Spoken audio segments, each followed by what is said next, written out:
Hi, I'm Old Sneelock. I'm on the road again.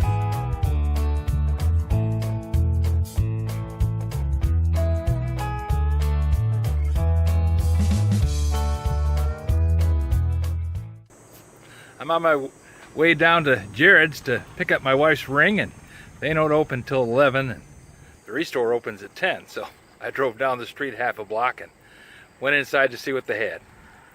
Well, I knew that a friend of mine, Mike, wanted to have a Backsaw, and I was going to give him one of mine, but it wasn't a really nice one.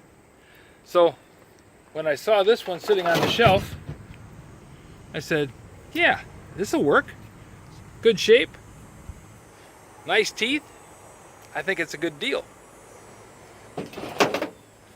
Especially when it came with this little miter box. Now, this style miter box is a nice one. It does 45 and anything in between 45 and 90. Is it as good as my DeWalt?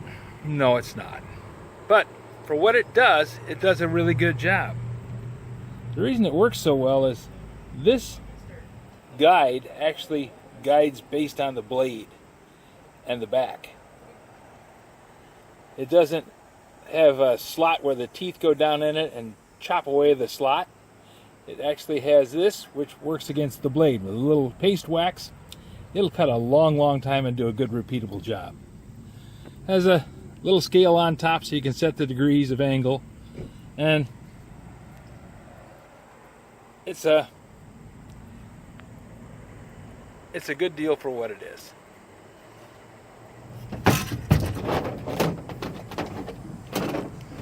While I was looking, never turned down a deal.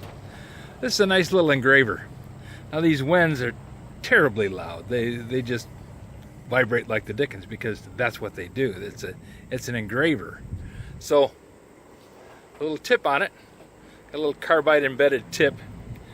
It does a good job of engraving things. I used to engrave my tools with it when I worked at Borg Warner. So good little thing to have around.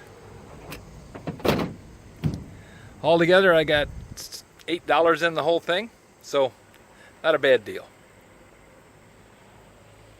If you have any suggestions for a new video, questions about today's video, or any of the other videos on the channel, just drop a note in the comments.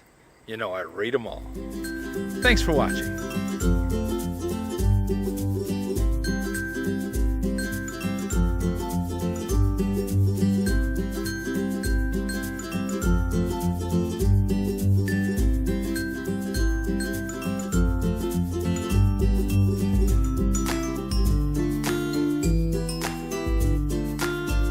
This video is not to be viewed by anyone under the age of 13 in the U.S. or 16 in the European Union, without the express written permission of the parents or legal guardians of the underage person. Such written permission must be on file at the local government entity in charge of enforcing the rules and regulations established by the FTC. Anyone violating these terms is admitting by default that they hold harmless the owners and operators of this channel. Any and all questions should be addressed to your local branch of the FTC.